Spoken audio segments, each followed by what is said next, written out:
Hello दोस्तों, नमस्कार।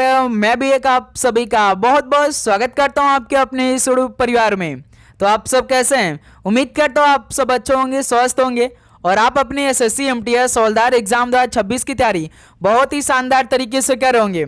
तो साथियों, फाइनली एसएससी एमटीएस हवलदार एग्जाम 2026 के लिए पहला रियल क्वेश्चन पेपर आ चुका है और आज 1 जनवरी से आपके लिए क्लास भी स्टार्ट हो चुकी है। आप सभी का बहुत सारे कमेंट आ चुके थे कि सर एसएससी एमटीएस हवलदार एग्जाम 2025 में तो हमने फॉर्म भरा था, लेकिन उसका एग्जाम कब होगा। तो आज की सेशन में आपको क्लियर कर देंगे कि आपका एसएससी एमटीएस हवलदार एग्जाम कब होगा, किस महीने में होगा और कब से शुरुआत होगा। तो आज से हम लोग अपनी क्लासेस स्टार्ट कर दिए हैं। आपका अंतिम 1 महीने में एग्ज़ाम हो जाएगा काफ़ी अच्छी तरीके से, क्योंकि एसएससी एमटीएस हवलदार का एग्ज़ाम पूरे 1 महीने लगातार चलने वाले हैं और इसी क्लास में आपको ये बता देंगे कि आपका एग्ज़ाम किस डेट को शुरू हो जाएगा।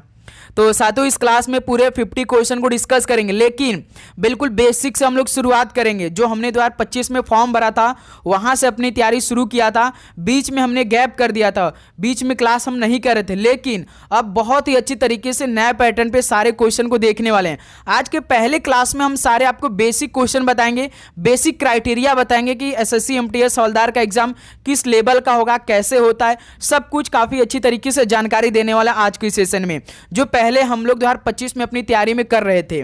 ठीक है, तो जैसा कि आप जानते हैं कि एसएससी एमटीएस हवलदार एग्जाम के लिए 2 मेन सब्जेक्ट होता है, एक होता है आपका जीके और एक इंग्लिश होता है। इसी से फाइनल मेरिट लिस्ट बनता है। वैसे तो साथ ही आपके पेपर में मैथ और रीजनिंग के भी क्वेश्चन आते हैं, लेकिन जो मैथ के 20 क्वेश्चन आते हैं और रीजनिंग के 20 क्वेश्चन आते हैं, इस 40 क्वेश्चन में से यदि आप लोग SC ST से हैं तो केवल आपको 8 क्वेश्चन सही करना होगा। ये बात याद रखिएगा। यदि आप लोग ओबीसी से बिलोंग करते हैं तो केवल आपको 10 क्वेश्चन सही करना होगा। यदि आप जनरल से बिलोंग करते हैं तो आपको केवल 12 क्वेश्चन सही करना होता है, इसमें माइनस मार्किंग नहीं होता है। ये बात याद रखिएगा। यदि आपको केवल रीजनिंग का ही 20 क्वेश्चन में से 10 क्वेश्चन, 8 क्वेश्चन, 12 क्वेश्चन आ रहा है तो आप कर सकते हैं, आप मैथ को मत देखिए, कोई दिक्कत नहीं। लेकिन साथ ही आपको 8 क्वेश्चन ओबीसी SC और ST वालों को करना ही करना होगा और ओबीसी वालों को 10 क्वेश्चन करना ही करना होगा, यानी ये क्वालिफाइंग आपको करना जरूरी है।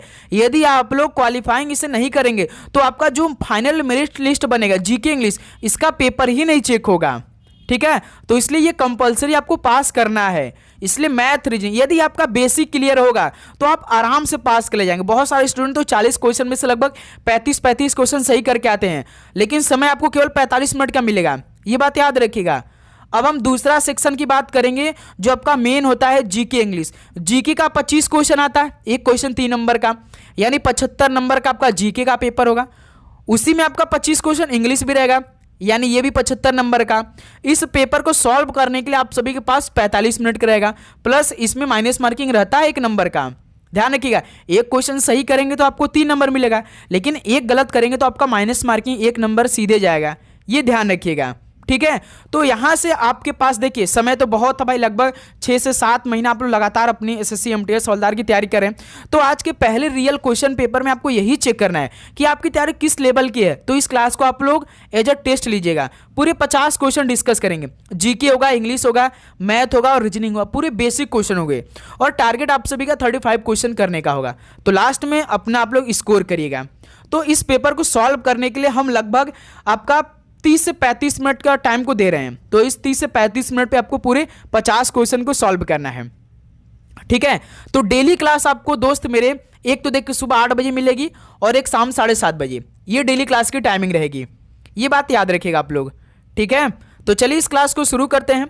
तो आज का पहला प्रश्न आपकी स्क्रीन पर ये रहा। सबसे पहले हम लोग जीके क्वेश्चन से शुरुआत करेंगे। देखिए, 2011 जनगणना के अनुसार भारत में शहरी ग्रामीण जनसंख्या अनुपात लगभग कितना है? 2011 जनगणना के अनुसार भारत में शहरी ग्रामीण जनसंख्या अनुपात में लगभग कितना था? तो 31:69 में है। तो पहले का बी ऑप्शन राइट आंसर है। नेक्स्ट अगला सवाल को सॉल्व करिएगा। क्वेश्चन नंबर सेकेंड को, राज्य के राज्यपाल के पास भारत के संविधान के किस अनुच्छेद के तहत क्षमादान शक्ति है? राज्य के राज्यपाल के पास भारत के संविधान के किस अनुच्छेद के तहत क्षमादान शक्ति होता है? तो अनुच्छेद 161 में इसका वर्णन किया गया है। ऑप्शन बी राइट आंसर है। नेक्स्ट अगला सवाल को देखिएगा, क्वेश्चन नंबर 3 को, गुआ और नोआ मुंडी खदानें भारत के किस राज्य में स्थित है? गुआ और नोआ मुंडी खदानें भारत के किस राज्य में स्थित है? तो ये झारखंड राज्य में स्थित है। डी ऑप्शन राइट आंसर है। अगला सवाल को देखिएगा, क्वेश्चन नंबर 4 को, एन ऑटोबायोग्राफी टुवर्ड फ्रीडम के लेखक कौन है? एन ऑटोबायोग्राफी टुवर्ड फ्रीडम के लेखक कौन है? तो जवाहरलाल नेहरू जी हैं। सी ऑप्शन राइट आंसर है। नेक्स्ट अगला सवाल को देखिएगा, क्वेश्चन नंबर 5 को, भारतीय संविधान में फर्स्ट पास्ट द पोस्ट का प्रावधान किस देश के संविधान से अपनाया गया है? बताइए, भारतीय संविधान में फर्स्ट पास्ट द पोस्ट का प्रावधान किस देश के संविधान से अपनाया गया है? तो ब्रिटेन देश के संविधान से अपनाया गया है। ऑप्शन बी राइट आंसर है। ओके, चलिए अगला सवाल को देखिएगा, क्वेश्चन नंबर 6 को, 15 अगस्त 1947 को औपनिवेशिक शासन से भारत की स्वतंत्रता के समय भारत का वायसराय कौन था? बताइए, 15 अगस्त 1947 को औपनिवेशिक शासन से भारत की स्वतंत्रता के समय भारत का वायसराय कौन था? तो उसमें लॉर्ड माउंटबेटन था। डी ऑप्शन राइट आंसर है। अगला सवाल को देखिएगा, क्वेश्चन नंबर 7 को, संगीत नाटक अकादमी पुरस्कार से सम्मानित अधाम लक्ष्मी देवी किस नृत्य के लिए प्रसिद्ध है? बताइए, संगीत नाटक अकादमी पुरस्कार से सम्मानित अधाम लक्ष्मी देवी किस नृत्य के लिए प्रसिद्ध है? तो ये मणिपुरी नृत्य के लिए प्रसिद्ध है। सी ऑप्शन राइट आंसर है। अगला सवाल को देखिएगा, क्वेश्चन नंबर 8 को, भारतीय मूल का वह व्यक्ति जिसे चिकित्सा शास्त्र के लिए नोबेल पुरस्कार मिला? बताइए, भारतीय मूल का वह व्यक्ति कौन है जिन्हें चिकित्सा शास्त्र के लिए नोबेल पुरस्कार मिला? उनका नाम क्या है? तो हरगोविंद खुराना है। ऑप्शन ए राइट आंसर है। नेक्स्ट अगला सवाल को देखिए, क्वेश्चन नंबर 9 को, आईसीसी यानी अंतर्राष्ट्रीय क्रिकेट परिषद का मुख्यालय किस देश में स्थित है? आईसीसी का मुख्यालय किस देश में स्थित है? बताइए। तो आप सभी को मालूम है यूएई देश में स्थित है आईसीसी का headquarter. Option B right answer है। तो आप सभी से एक सवाल हम पूछना चाहेंगे कि आईसीसी की स्थापना कब हुई थी? कमेंट सेक्शन बताइए, क्योंकि जो आपका इस टाइम दिल्ली पुलिस कांस्टेबल का पेपर चल रहा था, हर शिफ्ट में ये सवाल आ रहे थे कि आईसीसी का मुख्यालय कहाँ पर है? यूएई में, लेकिन इसकी स्थापना पूछा था। बताइए कब इसकी स्थापना हुई थी? कमेंट सेक्शन बताइए आप लोग। क्वेश्चन नंबर 10 को देखिए, महाराष्ट्र का कौन सा धन्यवाद उत्सव है जहां बैलों को सम्मानित किया जाता है क्योंकि उन्हें खेती के लिए अनिवार्य माना जाता है? बताइए, महाराष्ट्र का कौन सा धन्यवाद उत्सव है जहां बैलों को सम्मानित किया जाता है क्योंकि उन्हें खेती के लिए अनिवार्य माना जाता है? ध्यान रखिएगा, पोला महोत्सव के लिए। सी ऑप्शन राइट आंसर है। अगला सवाल को देखिए, क्वेश्चन नंबर 11 को, बेतवा नदी किन पहाड़ियों से निकलती है? बेतवा नदी किन पहाड़ियों से निकलती है? तो ये विंध्याचल पहाड़ियों से निकलती है बेतवा नदी। ऑप्शन ए राइट आंसर है। तो साथियों, आगे बढ़ने से पहले आप सभी से एक रिक्वेस्ट करेंगे कि पहले तो क्लास आप लास्ट तक जरूर देख लीजिएगा, प्लस चैनल को सब्सक्राइब करने के बाद नोटिफिकेशन को ऑन कर लेंगे, क्योंकि भाई जैसे आपका क्लास अपलोड हो तो सबसे पहला नोटिफिकेशन आप सभी के पास है। प्लस ये अपनी क्लास अभी स्टार्ट हो चुकी है, जब तक आपका एग्जाम समाप्त नहीं हो जाता तब तक ये क्लास आप सभी के बीच आएगी। ठीक है, तो इसलिए आप चैनल को सब्सक्राइब करने के बाद नोटिफिकेशन को भी ऑन कर लेंगे। देखिए क्वेश्चन नंबर 12, नृत्य और उनके राज्य के संबंध में निम्नलिखित में से कौन सा जोड़ा सही है? नृत्य और उनके राज्य के संबंध में कौन सा जोड़ा सही है इसमें से? बताइए। जैसे तो भाई यक्षगान तो हमें कर्नाटक का बिल्कुल ठीक लग रहा है, सही वाला पूछा, यानी यही हमारा बी ऑप्शन बिल्कुल राइट आंसर हो जाएगा। लेकिन गोमीरा की बात करेंगे तो भाई वेस्ट बंगाल का है, उत्तर प्रदेश का नहीं है। सत्रिया तो आप जानते हैं कि असम राज्य का है। और कलारी पयोट्टी कहाँ का है? कलारी पयोट्टी ये केरल राज्य का है, कर्नाटक का नहीं है, ध्यान रखिएगा। तो केवल एक आपका सही यक्षगान जो कि कर्नाटक से संबंधित है, बी ऑप्शन राइट आंसर है। अगला सवाल को देखिए, क्वेश्चन नंबर 13 को, उस्ताद अल्लाह रखा कुरैशी किस संगीत वाद्य यंत्र की कला को प्रसिद्ध किया गया है? बताइए। उस्ताद अल्लाह रखा कुरैशी किस संगीत वाद्य यंत्र की कला को प्रसिद्ध किया? तो तबला के लिए, डी ऑप्शन राइट आंसर है। ओके, नेक्स्ट अगला सवाल को देखिएगा, क्वेश्चन नंबर 14 को, मिजोरम में स्थित फवांगपुई राष्ट्रीय उद्यान किस अन्य नाम से जाना जाता है? बताइए। मिजोरम में स्थित फवांगपुई राष्ट्रीय उद्यान किस अन्य नाम से जाना जाता है? तो नीलम पर्वत उद्यान के नाम से जाना जाता है। ऑप्शन ए राइट आंसर है। ओके, चलिए अगला सवाल को देखिएगा, क्वेश्चन नंबर 15 को, पीएम मोदी ने आचार्य चाणक्य कौशल विकास योजना शुरू की है, किस राज्य से शुरू की है? पीएम मोदी ने आचार्य चाणक्य कौशल विकास योजना, तो इसकी शुरुआत हुआ महाराष्ट्र राज्य से, जो कि देश के प्रधानमंत्री श्री नरेंद्र मोदी जी ने स्टार्ट किया है। बी ऑप्शन राइट आंसर हो जाएंगे। ओके, चलिए अगला सवाल को देखिए, क्वेश्चन नंबर 16 को। कौन सा पर्वत भारत में लद्दाख के सियाचिन क्षेत्र के पास स्थित है? बताइए कौन सा पर्वत भारत में लद्दाख के सियाचिन क्षेत्र के पास स्थित है? तो भाई केटू पर्वत स्थित है, ऑप्शन ए राइट आंसर है। नेक्स्ट अगला सवाल को देखिए, क्वेश्चन नंबर 17 को। प्रायद्वीपीय पठार का सबसे दक्षिणी बिंदु निम्न में से किस पहाड़ी से चिन्हित है? प्रायद्वीपीय पठार का सबसे दक्षिणी बिंदु किस पहाड़ी से चिन्हित है? तो नीलगिरी पहाड़ी से चिन्हित है, सी ऑप्शन राइट आंसर हो जाएंगे। नेक्स्ट अगला सवाल को हल करिएगा, क्वेश्चन नंबर 18 को। निम्नलिखित में से कौन सी झील भारत के पश्चिमी तट पर स्थित है? बताइए कौन सी झील भारत के पश्चिमी तट पर स्थित है? तो अष्टमुदी, ये भारत के पश्चिमी तट पर झील स्थित है, ऑप्शन बी राइट आंसर हो जाएंगे। तो साथियों, जिस तरह से 2025 में एडीक्यूटी ने हर एक टाइप का सवाल बनाया, हर लेवल का एग्जाम जो हुआ था सेम उसी लेवल के क्वेश्चन पूछ रही थी। तो यहाँ से जैसे भाई आपका एसएससी दिल्ली पुलिस कांस्टेबल का पेपर करवा रही है, तो सारे क्वेश्चन भाई टीसीएस के ही पूछे गए थे, एक भी क्वेश्चन बाहर के नहीं आए थे। इसका मतलब कि जिस लेवल का एग्जाम हो रहा है उसी लेवल के क्वेश्चन आपके पेपर में पूछे जाएंगे। यानी जो एसएससी एमटीएस एग्जाम होगा वो 10th लेवल के बेसिस पे होगा। इससे पहले सीएचएसएल का पेपर हुआ था, बिल्कुल सेम बेसिस पे क्वेश्चन आए थे एसएससी लेवल के जो पिछले वर्षों में पूछे गए थे। तो इस बार भी साथ ही जो आपका एमटीएस का पेपर होगा आपके पिछले वर्षों के आधारित पे होगा, कुछ नया सवाल मिलेंगे आपको, तो उसको भी हम लोग डिस्कस करेंगे। तो इसलिए आप डेली क्लास करने का प्रयास करिएगा, जो भी हम आपको क्लास देंगे उसको आप जरूर हल करिएगा डेली लगातार, ठीक है। और आप टेलीग्राम पे भी जुड़ जाइए, डिस्क्रिप्शन बॉक्स में अपना टेलीग्राम ग्रुप है, वहाँ से आपके लिए डेली क्लास आपको हम वहाँ पर सबसे पहले प्रोवाइड करेंगे, ठीक है। तो डिस्क्रिप्शन बॉक्स में लिंक दिया गया है, आप जरूर ज्वाइन करिए, वहाँ पर अपना क्यूज भी होगा साथ में। भारत के पश्चिमी तटों में ग्रीष्म में अति उच्च वर्षा मुख्यतः किसके कारण होती है? भारत के पश्चिमी तटों में ग्रीष्म में अति उच्च वर्षा मुख्यतः किसके कारण होती है? तो भाई उष्णकटिबंधीय अवस्थिति कारण होती है, ऑप्शन ए राइट आंसर है। अगला सवाल को देखिएगा, क्वेश्चन नंबर 20 को। निम्न में से किन पहाड़ियों पर उष्णकटिबंधीय सदाबहार वन पाए जाते हैं? बताइए किन पहाड़ियों पर उष्णकटिबंधीय सदाबहार वन पाए जाते हैं? तो नीलगिरी पहाड़ियों पाए जाते हैं, ऑप्शन ए राइट आंसर है। नेक्स्ट अगला सवाल को देखिए, क्वेश्चन नंबर 21 को। रंजना गौहर को निम्नलिखित में से किस भारतीय नृत्य शैली में उनके योगदान के लिए पद्मश्री पुरस्कार 2003 से सम्मानित किया गया था?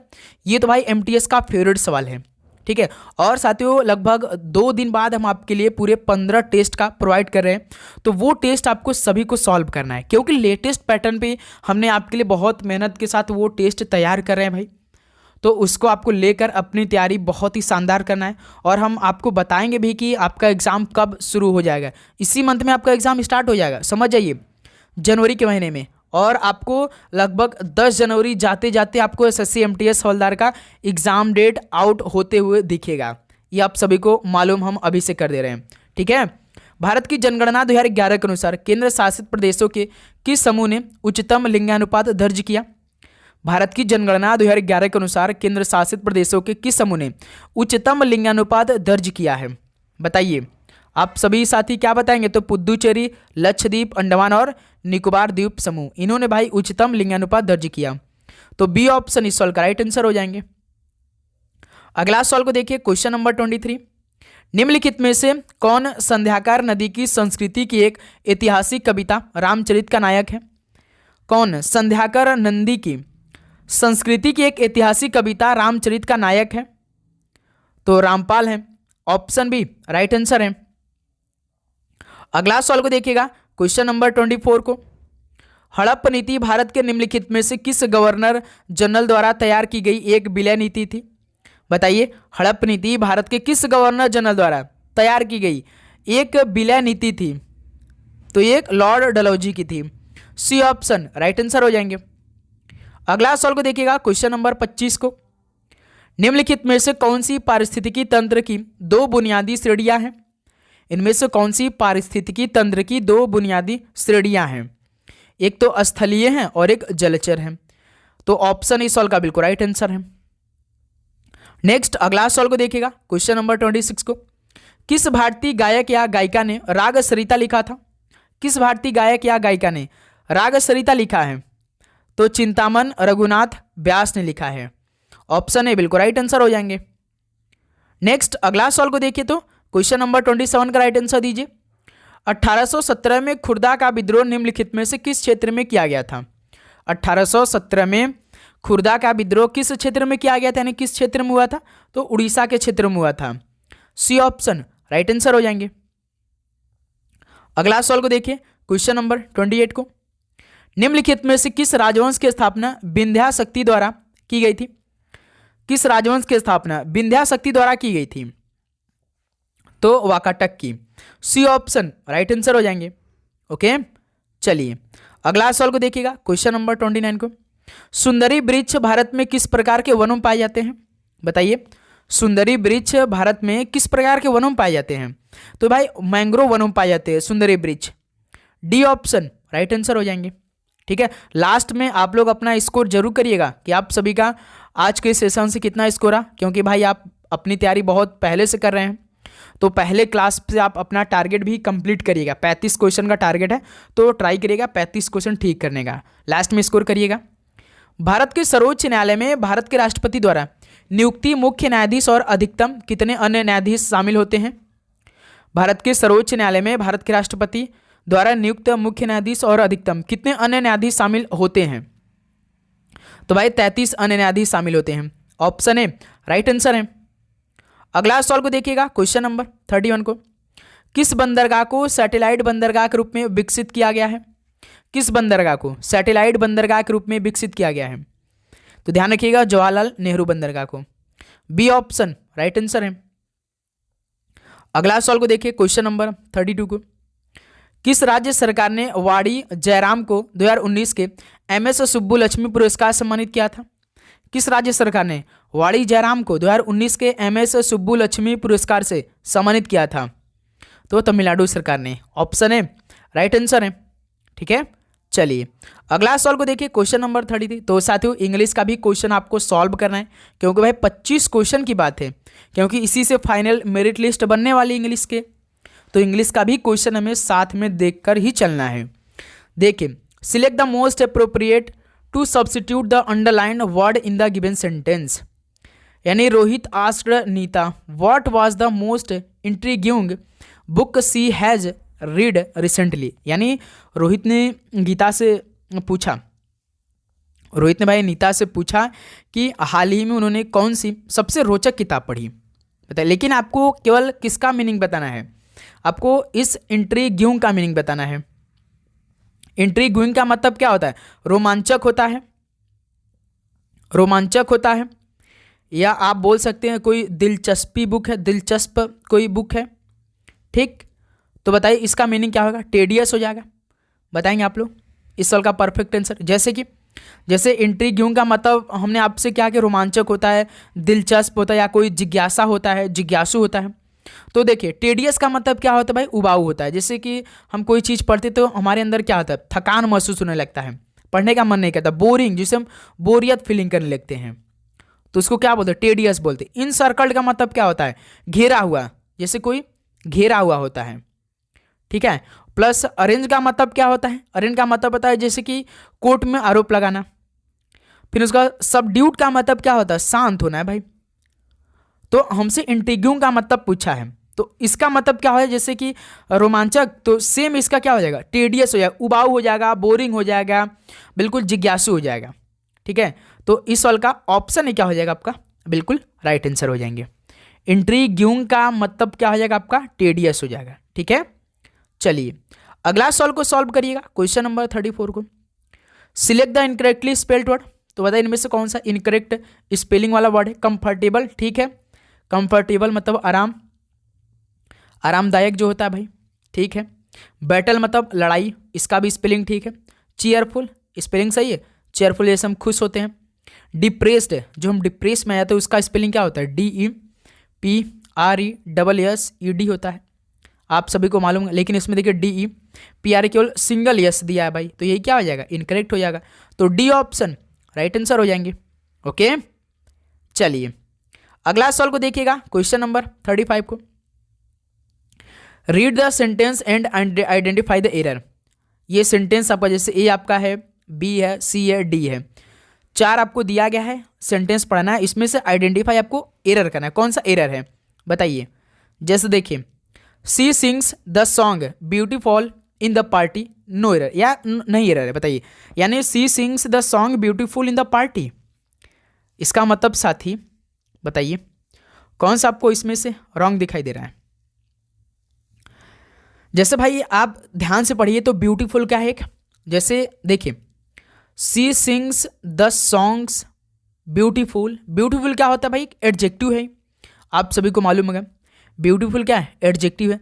सिंग वर्ब क्या है भाई, सिंग आपका वर्ब क्रिया है, क्रिया के साथ एडवर्ब ब्यूटीफुली होना चाहिए।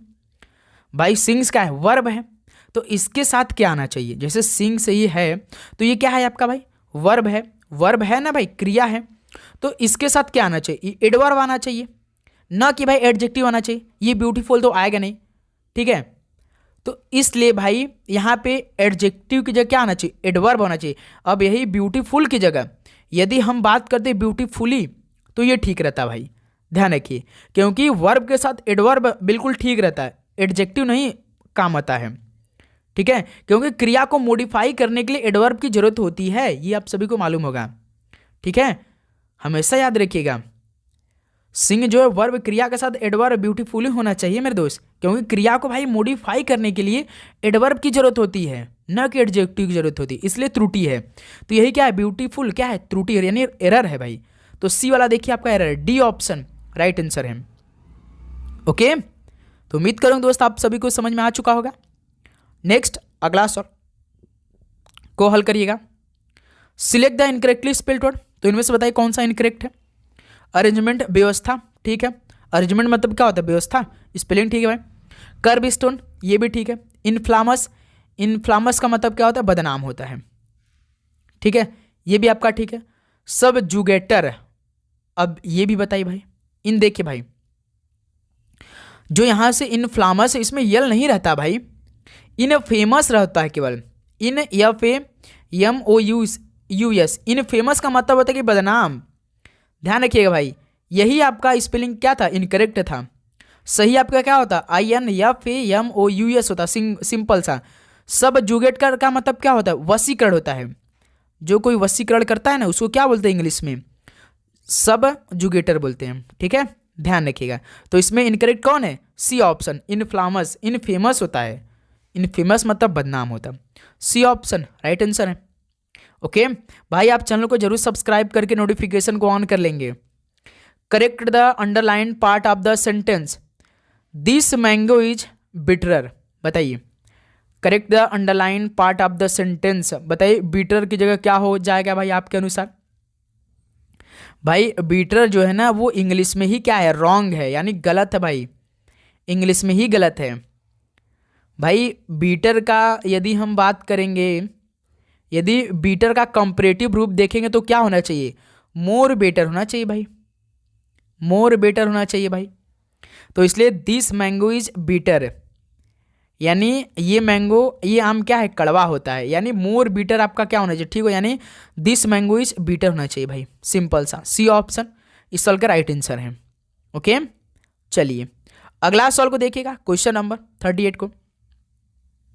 Select the one word substitute for the group of word, one who does something for pleaser, बताइए क्या होगा इस सवाल का राइट आंसर, आप बताइए मेरे दोस्त क्या बनेगा राइट आंसर। जैसे आपको एक शब्द में बताना है, सेंटेंस पढ़िए समझिए उसके बाद राइट आंसर दीजिए। One who does something for pleasure, इसका मतलब कि जो कोई काम आनंद के लिए करता है उसको क्या बोलेंगे, एथिस्ट बोलेंगे। एथिस्ट का मतलब क्या होता है, नास्तिक होता है मेरे दोस्त, नास्तिक होता है, क्या नास्तिक बोलेंगे जो कोई काम आनंद के लिए करता है। हेडोनिस्ट का मतलब क्या होता है, वह व्यक्ति होता है जो सुख आनंद के लिए कार्य करता है, यानी यही तो बी ऑप्शन हो जाएगा, हेडोनिस्ट। हेडोनिस्ट का मतलब क्या होता है, कोई व्यक्ति है जो बिल्कुल उस काम को बिल्कुल आनंद के साथ कर रहा है, सुख के लिए कर रहा है, बोरिंग के साथ नहीं कर रहा है, ठीक है। प्लस एनार्चिस्ट का मतलब क्या होता है, अराजकतावादी होता है, जिसे हम लोग अराजकतावादी बोलते हैं। और अग्रेसर का मतलब क्या, जो आक्रामक व्यक्ति होता है, ठीक है। लेकिन इस सवाल का बी ऑप्शन, प्रश्न का राइट आंसर बी ऑप्शन होगा, ठीक है, चलिए अगला सवाल को देखिए, क्वेश्चन नंबर 39 को। Select the most appropriate antonym of the underlined word. Raju is lazy and smart but he does not attend the classes. Raju lazy है भाई, यानी आलसी है, लेकिन वह और स्मार्ट भी है, लेकिन वह क्लास को अटेंड नहीं करता है।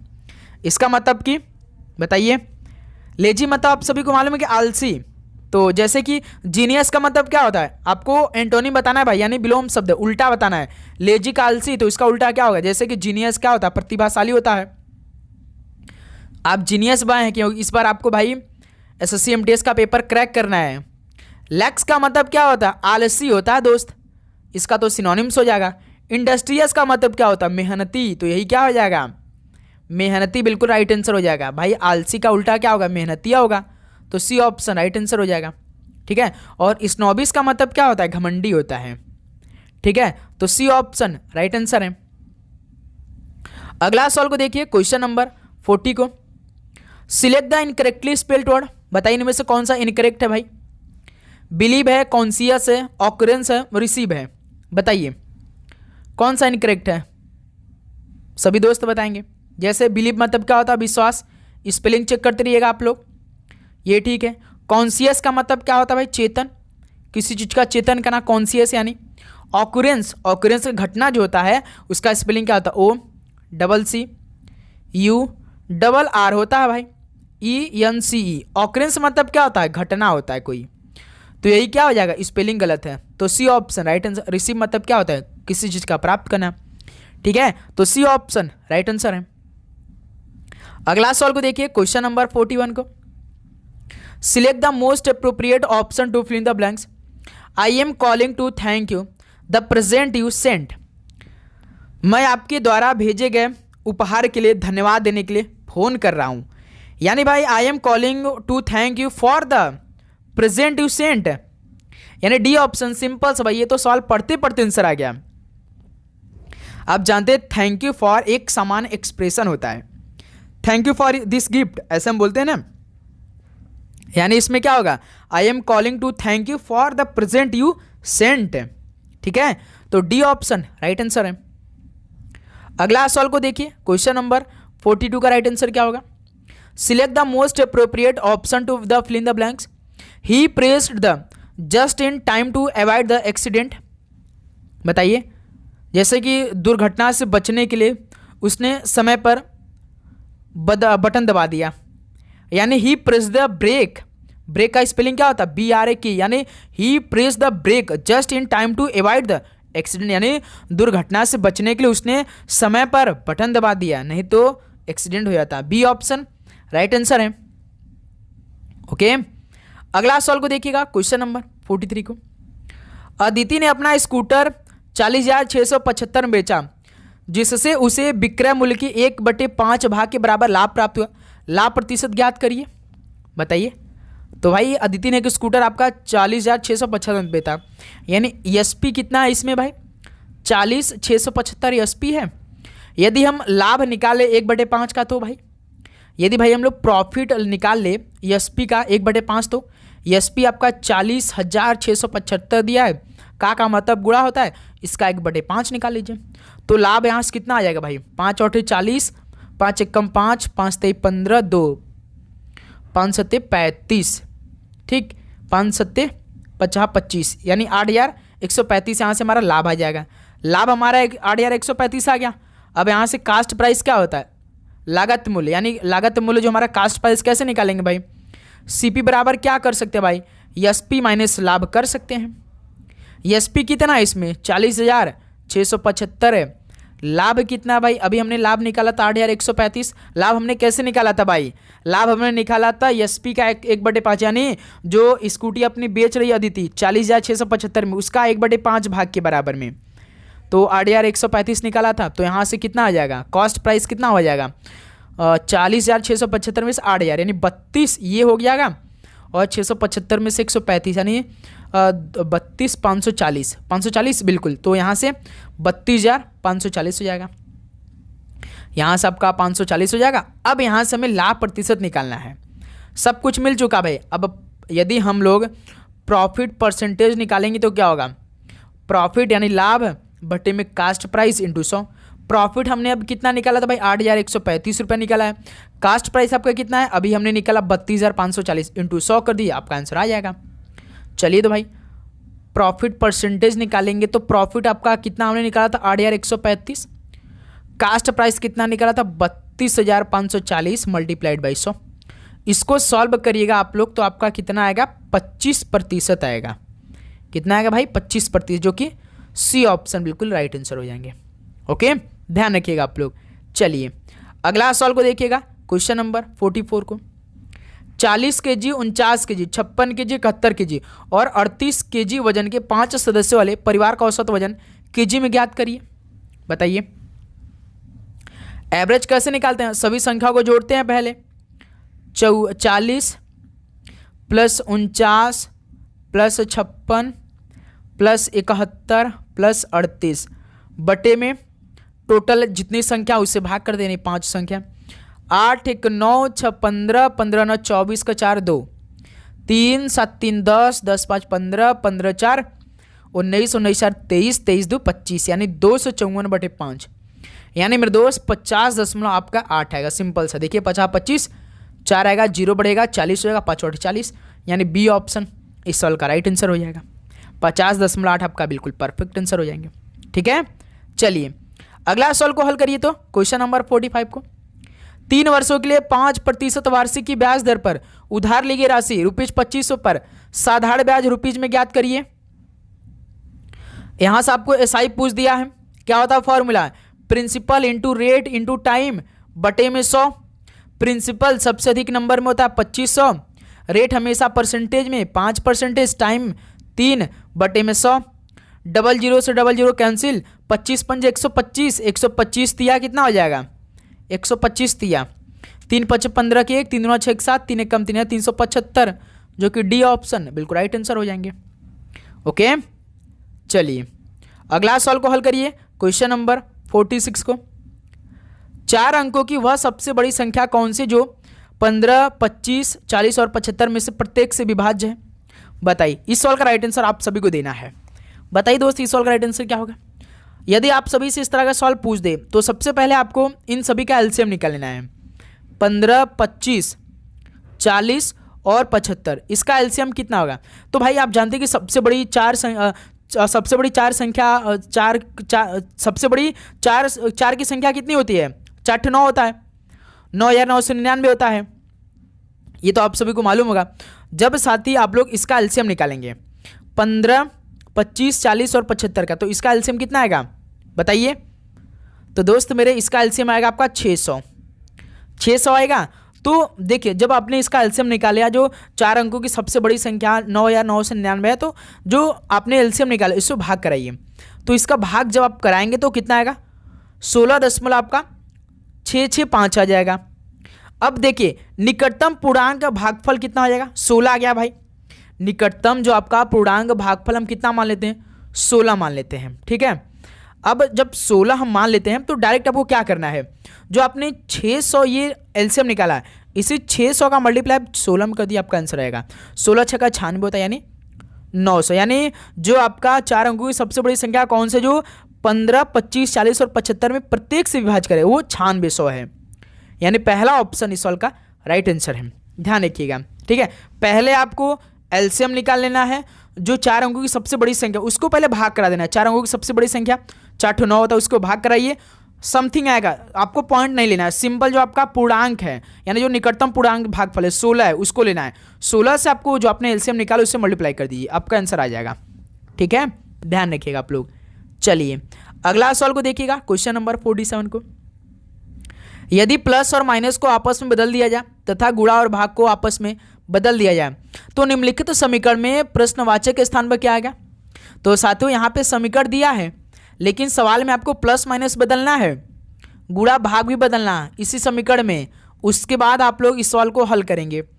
चलिए तो पहले समीकरण को बना लेते हैं। 14 भाग है तो भाग की जगह पहले गुणा रख लेंगे। 6 के बाद देखिए प्लस है तो माइनस में बदलना है भाई, प्लस को। 9 गुणा है तो भाग में बदल दीजिए। 3 के बाद देखिए माइनस है तो प्लस में बदल दीजिए। ये समीकरण तैयार है, इसमें बॉर्डमस स्कीम लगा दीजिए।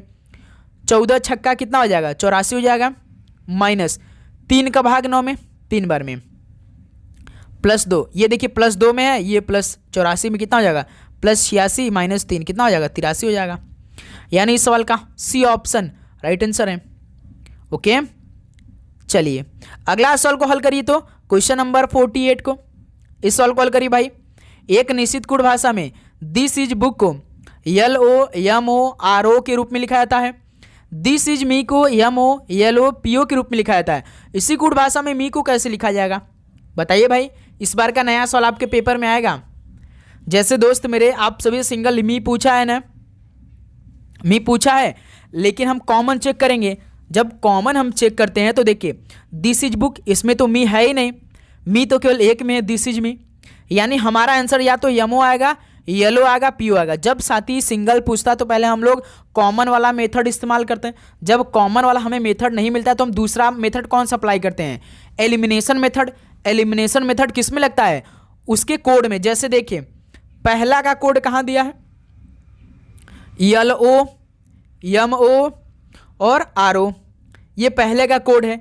दूसरे का कोड देखिए MO LO और PO। तो दूसरा जब हमने मेथड एलिमिनेट का लगाया तो हम क्या करेंगे, मतलब कि जो दोनों ऑप्शन में रहेगा उसको एलिमिनेट करेंगे।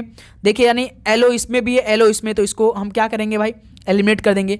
MO इसमें भी है, MO इसमें भी है, तो इसको भी एलिमिनेट कर देंगे। अब देखिए जो हमसे मी पूछा जिसमें रहेगा उसी में हमारा आंसर रहेगा। यानी मी तो हमारा देखिए नीचे वाले में है, तो केवल एक बच रहा PO। यानी PO क्या हो जाएगा, यमी का कोड हो जाएगा।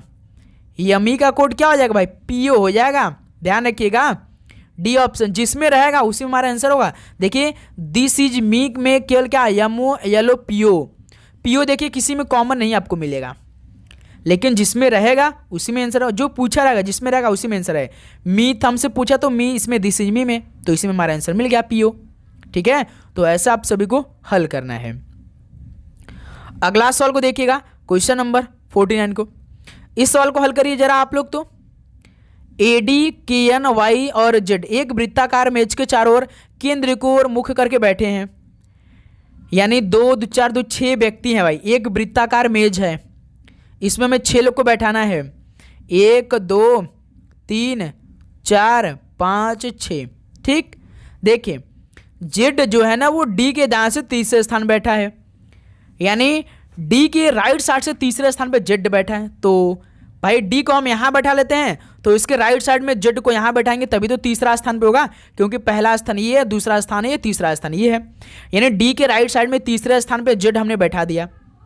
ठीक, फिर उसको देखिए K जो है ना वो Z का निकटतम पड़ोसी नहीं है। सवाल बोल दिया है कि K और Z आपस में निकटतम पड़ोसी नहीं होंगे, यानी K और कहीं होगा, दूसरी जगह होगा।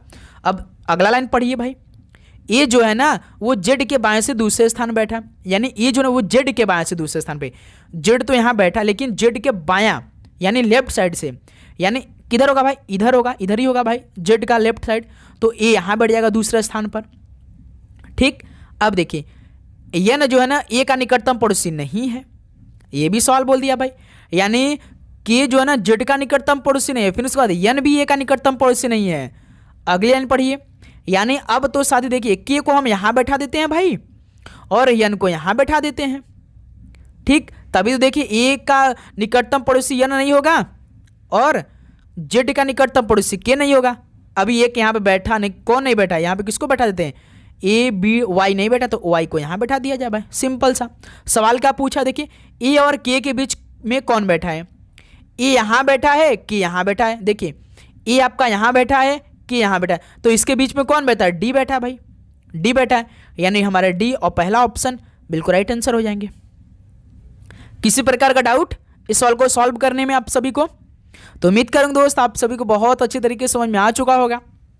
ठीक है, चलिए लास्ट क्वेश्चन आज के इस पेपर का सॉल्व करते हैं भाई। देखिए OT11 का रिलेशन PU15 से है, WB21 का रिलेशन XC25 से है, तो DI31 का रिलेशन किससे होगा, सॉल्व करके आप बताइए भाई। जैसे देखिए OT11 है, इसका रिलेशन PU15 है। जब हमें साथ में अक्षर और नंबर दे तो सबसे पहले नंबर को हल किया जाए। 11 में 15 जोड़ देंगे तो 11 में 4 जोड़ देंगे तो 15 बन जाएगा। अब देखिए O होता है 15, P होता है 16, T होता है 20, U होता है 21। ठीक है, अब देखिए 15 16 +1 इसमें हुआ, 20 21 +1 इसमें हुआ, यानी अक्षर में तो भाई +1 हुआ है, लेकिन नंबर में +4 हुआ है। दूसरा भी चेक कर लेते हैं, क्या यही सेम रिलेशन है? WB 21 इसका रिलेशन, XC 25। देखिए नंबर को हल करते हैं तो +4 मिल रहा है, क्योंकि 21 में 4 जोड़ेंगे तो 25 बन जाएगा। W देखिए आपका 23 होता है, X होता है 24, यानी इसमें +1 हुआ है। B होता है 2, C होता है 3, इसमें भी +1 हुआ है, यानी अक्षर में तो +1 हुआ है, नंबर में +4 हुआ है। सेम पैटर्न इसमें भी अप्लाई कर लेते हैं। D के बाद E आ जाएगा, I के बाद J आ जाएगा, क्योंकि भाई +1 ही तो करना है। और आपका 31 है, 31 में 4 जोड़ देंगे तो 35 आ जाएगा। EJ 35, यानी पहला ऑप्शन आपका राइट आंसर हो जाएगा। तो साथियों फाइनली ये आज का पहला रियल क्वेश्चन का 50 क्वेश्चन पूरी तरीके से कंप्लीट हो चुका है। तो अब बताइए साथी, आप सभी का आज के पहले पेपर में से और आपकी तैयारी कैसी चल रही, कि आपने पूरे 50 क्वेश्चन में से लगभग कितना स्कोर किया? सभी दोस्त बताएंगे। तो उम्मीद करूंगा दोस्त आप लोग अपनी तैयारी बहुत ही शानदार तरीके से कर रहे होंगे। यदि साथी आपको कोई भी प्रश्न नहीं समझ में आया होगा तो कमेंट सेक्शन में जरूर बता दीजिएगा भाई, डाउट लेकर नहीं चलेंगे। और हम आप सबसे बड़ी बात बताने जा रहे हैं कि आपका एग्ज़ाम इसी जनवरी के लास्ट वीक में कन्फर्म हो जाएगा। ध्यान रखिएगा, 28 या 29 जनवरी से आपका पेपर शुरू होने जा रहा है। तो लगातार 1 महीने क्लास आपको बहुत ही शानदार तरीके से करनी है। ओके मेरे दोस्त, कोई भी डाउट आती है तो आप कमेंट सेक्शन में जरूर बताइएगा। बहुत ही शानदार तरीके से आपको एक एक क्वेश्चन हम प्रोवाइड करेंगे। लगातार क्लास आएगी आपको, जो हमने आपका टाइम बताया है, ठीक है, उसी टाइम पे आपको हम क्लास देंगे डेली। ठीक है, तो चलिए दोस्त आज की इस क्लास को यहीं पर समाप्त करते हैं। मिलते हैं साथ ही कल सुबह 8 बजे एक नए क्लास के साथ। तो आप सभी को एग्जाम के लिए बेस्ट ऑफ लक। जय हिंद, जय भारत। पढ़ाई करते रहिए। All the very best. धन्यवाद।